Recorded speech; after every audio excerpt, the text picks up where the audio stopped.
अस्सलाम वालेकुम व्यूअर्स, कैसे हैं आप? उम्मीद है सब खैरियत से होंगे। मैं मोहम्मद अली वारिस आज एक नए व्लॉग के साथ, जिसमें दो तीन टॉपिक मैंने सेलेक्ट किए हैं, जिस पे आज थोड़ा सा हम डिस्कस करेंगे। एक तो पावर ऑफ अटॉर्नी के हवाले से, ऑन बिहाफ ट्रांसफ़र के हवाले से, साथ में इन्वेस्टमेंट आप अगर आज करना चाह रहे हैं तो वो कहाँ पे करनी चाहिए, या कौन से लोग आने वाले वक्त में एंजॉय करेंगे। जिस तरीके से 2019-20 का जो कोरोना का टेन्योर था, उसके बाद किन लोगों ने एंजॉय किया, तो उस तरीके से क्या दोबारा से एंजॉयमेंट आ सकती है इन्वेस्टर्स के लिए या नहीं। इन चीज़ों को थोड़ा सा आज डिस्कस करते हैं, या किस एरिया में प्लॉट्स और कितने ड्यूरेशन के लिए अगर आप रखना चाहते हैं तो वो आपके लिए यूज़फुल हो सकते हैं। चलें, तो सबसे पहले पावर ऑफ अटॉर्नी वाला जो टॉपिक है और अथॉरिटी जो हम देते हैं कि हमारी जगह पे कोई ऑन बिहाफ जाके ट्रांसफ़र ले ले, उस चीज़ के हवाले से पावर ऑफ अटॉर्नी पहले मैंने एक व्लॉग बनाया जिसमें मैंने कहा कि जी ओवरसीज़ क्लाइंट जो वहाँ बाहर बैठे हैं और अपना प्लॉट सेल करने का इरादा रखते हैं, तो वो वहीं से बैठे हुए किसी को इख्तियार दे सकते हैं पाकिस्तान में अपने किसी फैमिली मेम्बर को, किसी अजीज़ को, कि वो उसकी जो डॉक्यूमेंटेशन है, जो प्रोसीजर है, वो जाके करवाए और प्लॉट को वो सेल कर सकता है, वो ट्रांसफ़र दे सकता है। लेकिन अगर आप पाकिस्तान में हैं और अगर आप किसी भी वजह से अवेलेबल नहीं हैं, आप ट्रांसफ़र देने नहीं आ सकते, तो आप इस सूरत में भी पावर ऑफ अटॉर्नी अगर दे सकते हैं, तो उसके लिए आपको अपने मुतलका जो ज़िला है उसके रजिस्ट्रार ऑफिस में जाना होता है। वहाँ जाके आप अपनी रीज़न देते हैं, उसके बाद इसका प्रोसीजर स्टार्ट होता है और आपको मतलब वो इख्तियार मिल जाता है किसी और को पावर ऑफ अटॉर्नी देने का। तो मेरे ख्याल से इस चीज़ का ज़्यादा यूज़ नहीं किया जाता कि आप जो टाइम लगा रहे हैं पावर ऑफ अटॉर्नी देने के लिए, वो रजिस्ट्रार ऑफिस का चक्कर लगा रहे हैं, तो मेरे ख्याल से आप पूरी डॉक्यूमेंटेशन करवा लें, ट्रांसफ़र सेट रेडी करवा लें, और उस एक दिन जो आपने रजिस्ट्रार ऑफिस जाना है, वहाँ जाने की बजाय आप सीधा DHA का जो आपका सब ऑफिस है किसी भी करीबी शहर के अंदर, आप वहाँ जाके अपना ट्रांसफ़र कंडक्ट करवा सकते हैं। और ये इसीलिए आपको DHA मुल्तान ने मुख्तलिफ शहरों में सब ऑफिस दिए हैं। कराची में अगर आप चाहें, कराची में ट्रांसफ़र आपका हो जाएगा। अगर आप लाहौर में चाहते हैं, अगर आप इस्लामाबाद में चाहते हैं, तो आप वहाँ बैठ के अपना ट्रांसफ़र दे सकते हैं, या आप मुल्तान का तो है, मुल्तान में बैठ के अपना ट्रांसफ़र कंडक्ट करवा सकते हैं बीइंग अ सेलर। तो मेरे ख्याल से पाकिस्तान के अंदर रहते हुए पावर ऑफ अटॉर्नी का कोई इस्तेमाल करता भी नहीं है। ये उस वक्त इस्तेमाल में आता है ये ऑप्शन जो हमारे ओवरसीज़ क्लाइंट्स हैं, बाहर से बैठ के वो अपना प्लॉट डिस्पोज ऑफ करना चाह रहे होते हैं या लोकेशन बदलना चाह रहे होते हैं, तो उस सूरत में वो वहाँ से बैठे हुए अथॉरिटी देते हैं और पावर ऑफ अटॉर्नी का इस्तेमाल करते हुए वो अपना प्लॉट सेल करते हैं। ये तो हो गया बीइंग अ सेलर।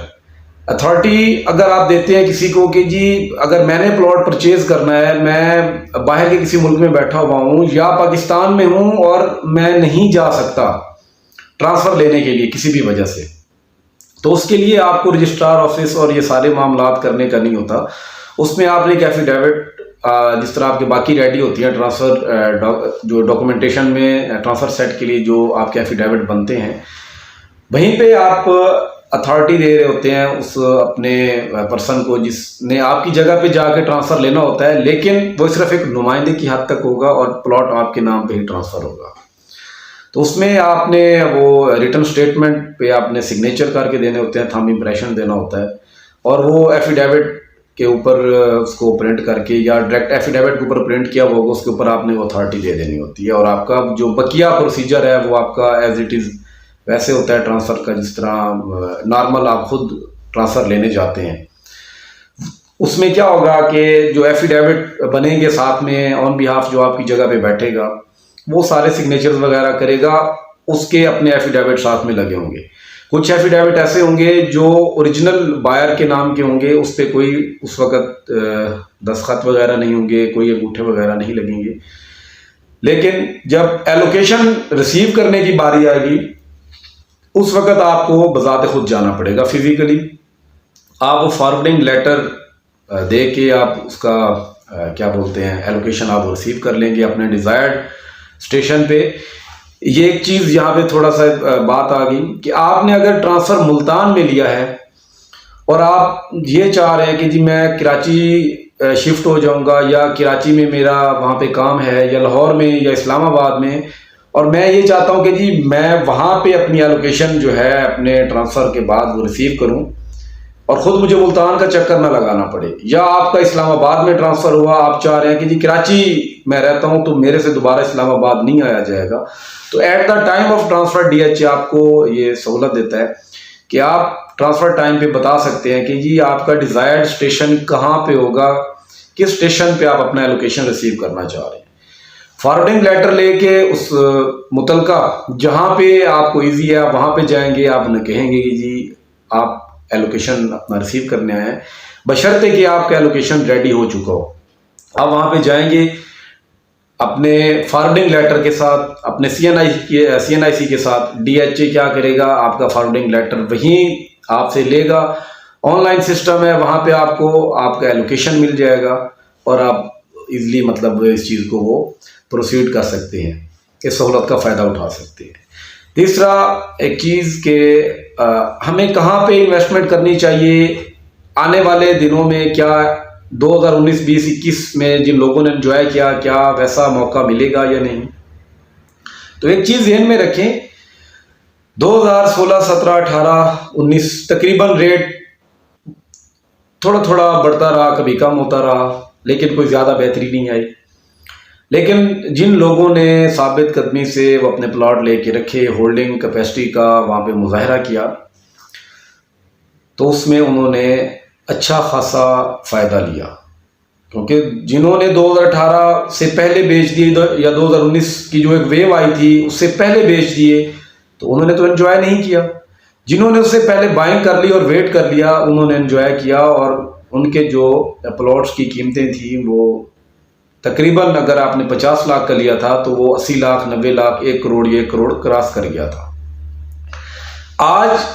मैं आपको ये नहीं कह सकता कि आप वैसा दोबारा मौका पाएंगे, कि आपको वैसी ही दोबारा एंजॉयमेंट मिलेगी। लेकिन एक चीज़ मैं आपको ये बताता चलूँ, अगर आज आप बाइंग करते हैं, इस बाइंग से आपको साल 1.5 साल के बाद यकीनन एक अच्छा प्रॉफिट हो सकता है। क्योंकि इस वक्त जो मार्केट चल रही है वो टोटल बाइंग मार्केट है कि आप बाइंग करें, आप इन्वेस्टमेंट करें और साल 2 साल आप पुरस्कून होकर बैठ जाएं, सिर्फ बाइंग पे फोकस करें, आप सेलिंग पे ना जाएं। आप ये ना करें कि आज आपने प्लॉट खरीदा है, 6 माह बाद जिस तरह हम पाकिस्तानी करते हैं कि जी कीमत क्या है, 1 महीने बाद, 2 महीने बाद, ऐसा ना करें। आप वेट करें, आप यूं समझें कि आपकी चीज़ है ही नहीं। साल बाद, 1.5 साल बाद जब आप यहाँ पे आएंगे तो आपको यकीनन प्रॉफिट मिलेगा। और यहाँ पे एक चीज़ साथ ऐड करता चलूँ कि रियल एस्टेट को मैं एक प्रॉपर बिजनेस भी नहीं कहूँगा, कर तो रहे हैं लोग, लेकिन इसमें जिन लोगों ने फ़ायदा उठाया है वो क्या करते हैं कि अपनी यहाँ पे इन्वेस्टमेंट करते हैं, जिस तरह वो अपनी रकम को, अपने पैसों को यहाँ पे पार्क कर देते हैं रियल एस्टेट के अंदर कि जी मैं अपना पैसा यहाँ पे पार्क कर रहा हूँ, ये मेरी ज़रूरियात से ज़्यादा था, ये मेरे इस्तेमाल में नहीं था, तो मैंने इसको कहीं और रखने की बजाय, बैंकों में रखने की बजाय, ऐसे ही पड़े रहने की बजाय यहाँ पे रख दिया। तो यहाँ पे आप सिर्फ पार्किंग की हद तक इस चीज़ को ध्यान में रखें कि रियल एस्टेट में आप अपना पैसा पार्क कर सकते हैं। इसको प्रॉपर आप ये नहीं कह सकते कि आज आपने चीज़ खरीदी है, 2 माह बाद, 1 माह बाद आपको उसमें रिवार्ड मिल जाएगा, तो ऐसा नहीं होता। आपको होल्ड करना होता है चीज़ों को, और फिर साथ में स्मार्ट मूव्स लेने होते हैं। बाज़ का अगर आपने एक चीज़ महंगी खरीद ली है और आप देख रहे हैं कि रेट नीचे आ रहा है, तो आपने उसका लॉस कम करने के लिए आप कुछ सस्ती चीज़ पकड़ लें। जहां आपका एक कनाल में अगर आपको 1 मिलियन या 1.5 मिलियन या 2 मिलियन का आपको लॉस हो रहा है, तो वहां पे आप 5 मरला, 8 मरला, 10 मरला कैटेगरी की कोई चीज़ लो बजट पे आप ले लें। क्योंकि जो ये छोटी चीज़ें हैं इनकी कीमतों में बेहतरी जब आएगी तो जाहिर सी बात है कनाल की चीज़ में भी बेहतरी आएगी। तो उसमें जो आपका वो लॉस है, चाहे आप छोटी कोई चीज़, छोटा प्लॉट लेके रखते हैं कमर्शियल या रेजिडेंशियल, चाहे कोई बड़ा प्लॉट लेके रखते हैं, तो जब वो गेन आएगा तो दोनों प्लॉट में, एक की बाइंग यहाँ पे थी, मार्केट नीचे आ गई और आपने बाइंग यहाँ कर ली दूसरी दफ़ा, तो जब यहां से रेट यहां पे आएगा तो ये जो नीचे वाला ये गैप है और ये ऊपर वाला, यहां पे आपका लेवल बन जाएगा, आपका जो लॉस है वो कम हो जाएगा, या जो आपने साल 2 साल बाद रिकवर करना था वो आपके कम वक्त में रिकवर हो जाएगा। और ये वो लोग कर रहे हैं जिन लोगों को इस चीज का है कि जहां पे हमने सिर्फ अपनी मनी पार की हुई है, हमने इसको जब जरूरत पड़ेगी निकालना है, वो इजाफी रकम को यहाँ पे इन्वेस्ट करके छोड़ रहे हैं और वक्त गुजरने के साथ जहां पे उनको लगता है कि जी वो प्रॉफिट हो रहा है या मामला बेहतर हो रहे हैं तो वो उसको डिस्पोज ऑफ करके रिलोकेट कर लेते हैं। तो ये चीजें आप देखें, फिर उसके बाद आप मैप की स्टडी खुद भी करें। ये नहीं है कि आप किसी रियल्टर के साथ डिस्कस करें, इसमें मैं ये नहीं कहूँगा आप मेरे साथ डिस्कस करें, आप खुद पहले मैप पे देखें मैप में है क्या। आप सबसे पहले देखें कि आपको मुख्तलिफ शहरों से जब आप DHA मुल्तान में दाखिल होते हैं आपको एक्सेस कहाँ कहाँ से मिल रही है, और उसके बाद जो DHA अंदर फैसिलिटीज दे रहा है आपकी नीड के मुताबिक, सोसाइटी की नीड के मुताबिक, या फ्यूचर में लोगों की जब वो डेवलपमेंट हो जाएगा DHA तो लोगों की जो नीड होगी वो रुझान किस एरिया में ज्यादा हो सकता है, इन चीजों पे आप फोकस करें। उसके बाद आप डिसाइड खुद ब खुद कर लेंगे कि आपको पैसा कहां पे लगाना है। ये नहीं है कि मैं आपको कहूँ कि DHA में कहीं पे भी पैसा लगाना आपको नुकसानदेह है, ऐसा नहीं है। लेकिन कुछ मूव्स जब आप अच्छे से ले लेते हैं तो उसमें ये होता है कि बाज़ वक़्त कोई आप नॉर्मल लोकेशन की चीज़ खरीद रहे होते हैं तो वहाँ पे आपको थोड़ा गेन बहुत देर से मिलता है, जब आप किसी अच्छी लोकेशन पे चले जाते हैं तो वहाँ पे आपको गेन थोड़ा बेहतर तरीके से और थोड़ा जल्दी मिल जाता है। फ़र्क ये है, ये नहीं है कि गेन नहीं होगा, गेन दोनों सूरतों में है। अब इसमें आप क्या करते हैं, मोस्टली या तो कैटेगरी की चीज़ें खरीद लेते हैं कि कॉर्नर आपको मिल जाए, पार्क फेसिंग मिल जाए, कॉर्नर एक्स्ट्रा लैंड मिल जाए, 80 फीट का कोई प्लॉट मिल जाए, किसी 150 फीट वाइड का प्लॉट, वाइड रोड का प्लॉट मिल जाए। या आप ये सोच रहे होते हैं कि जी आप जब किसी भी गेट से दाखिल हो रहे हैं, चाहे आप बहाउद्दीन ज़करिया जो हमारा वो गेट बना है इकबाल गेट के नाम से Multan public school road side से, उस रोड से आप दाखिल होते हैं तो आपके पहले जिन सेक्टर्स जो आपके दाएं बाएं आ रहे हैं उनमें देखें आप ऑप्शन, आप बोसर रोड से दाखिल होते हैं उस साइड पे आप देखें कोई अच्छी लोकेशन का। इसी तरीके से शाह रुकन आलम गेट से आप दाखिल होते हैं, वहाँ पे सेक्टर X सेक्टर Y है, साथ में आप मती ताल के जो पहला गेट आता है सेक्रेटरीट से आगे जाते हुए जो आपका 8 मरला और 10 मरला के दरमियान सेक्टर R और सेक्टर Q ये वाला जो रोड है इस पे आप देखें। तो चीज़ें आपने खुद अपने जहन को देखना है, कैलकुलेशन करनी है कि आप जो इन्वेस्टमेंट कर रहे हैं वो कितने ड्यूरेशन के लिए कर रहे हैं। सबसे पहले आपने इस चीज़ को जहन में रखना है कि जी मैं इन्वेस्टमेंट 1 साल के लिए कर रहा हूँ या 2 साल के लिए कर रहा हूँ, उस चीज़ को जहन में रखें। फिर देखें कि डेवलपमेंट उस एरिया में कितनी तेज़ी से आ सकती है, या उस एरिया में ऐसा क्या है कि कल को गेन हो सकता है। इन चीज़ों, इन सवालों के खुद से जवाब आप ढूंढा करें। जब आप इन चीज़ों के खुद से जवाब ढूंढना शुरू कर देंगे तो आपको खुद काफ़ी हद तक जो कन्फ्यूजन है वो क्लियर हो जाएगी। तो इन चीज़ों को आप जहन में रखें। अब जो मैं यहाँ पे थोड़ा लाहौर के क्लाइंट्स का यहाँ पे हवाला दूंगा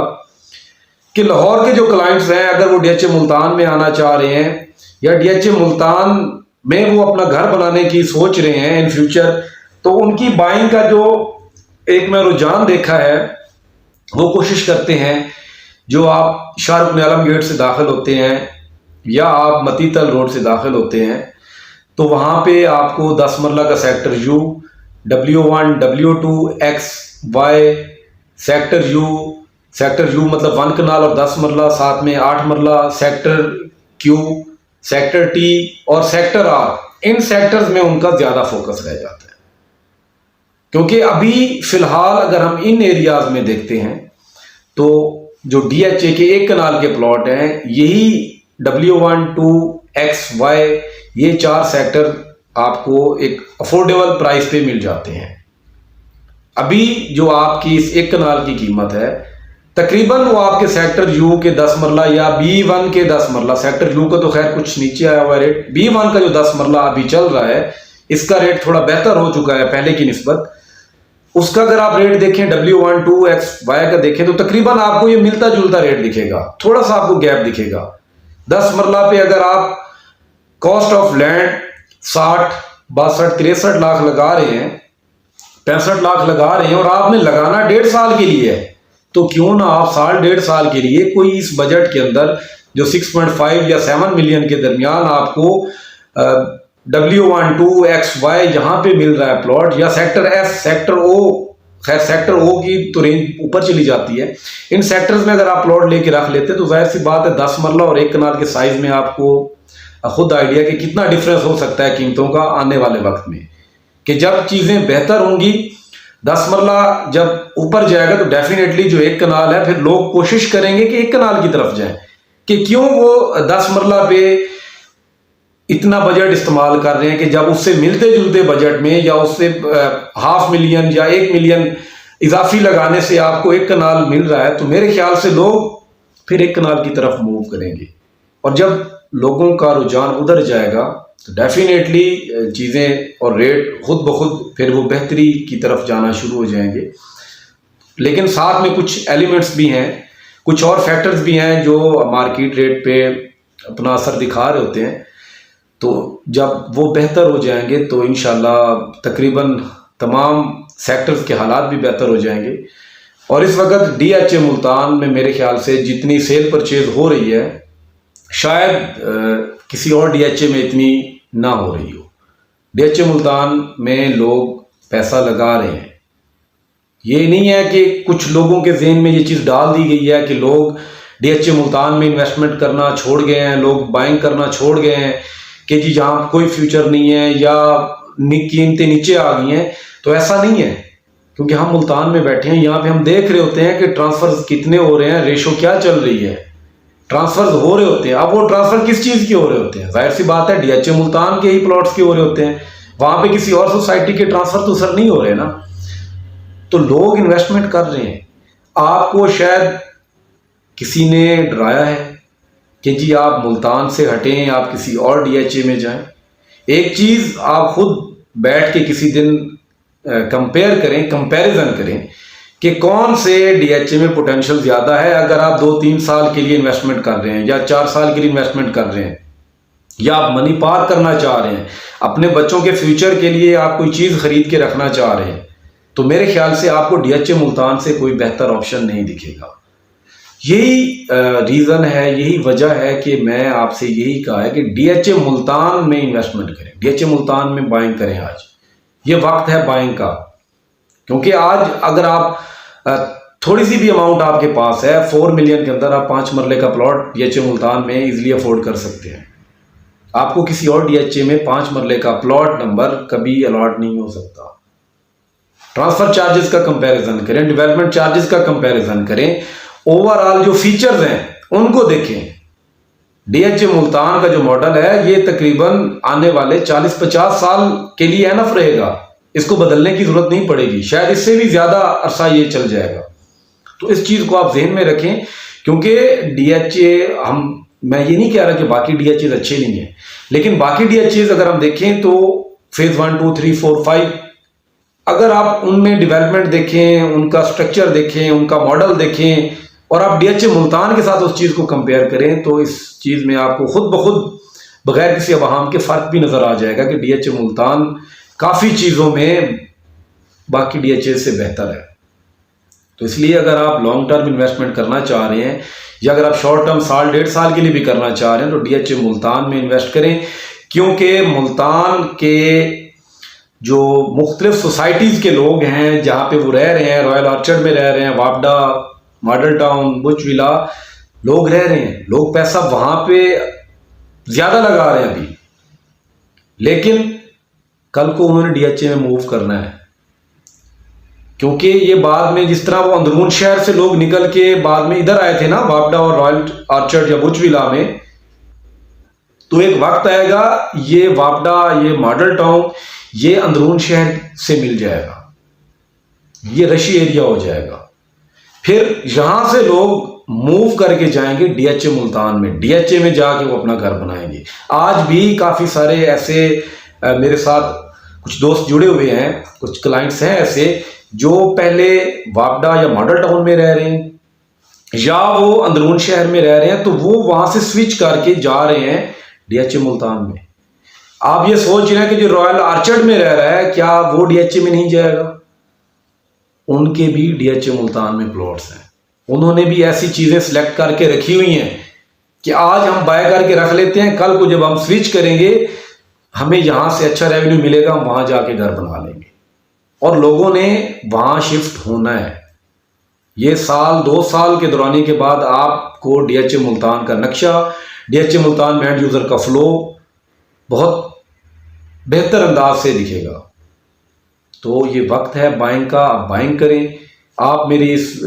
बात को उम्मीद है याद रखेंगे, एक दिन सराहेंगे कि हाँ अगर इसने ये बात की थी तो शायद ये किसी हद तक इसने ठीक की थी, लेकिन शायद उस वक्त वक्त गुजर चुका हो। इंशाल्लाह मज़ीद आप लोगों के साथ कुछ इस तरीके से जो एनालिसिस है मेरे जहन में, जो शायद आप इत्तेफाक ना करें मेरे एनालिसिस से, जो मैं बात कर रहा होता हूँ, इख्तलाफ हो सकता है राय से, हो सकता है मेरी राय शायद आपको अच्छी लगे, हो सकता है आपको मेरी राय से इख्तलाफ भी हो। तो जिन दोस्तों को मेरी राय से, मेरे इस एनालिसिस से इख्तलाफ होता है, वो मुझे कमेंट्स में बता दिया करें।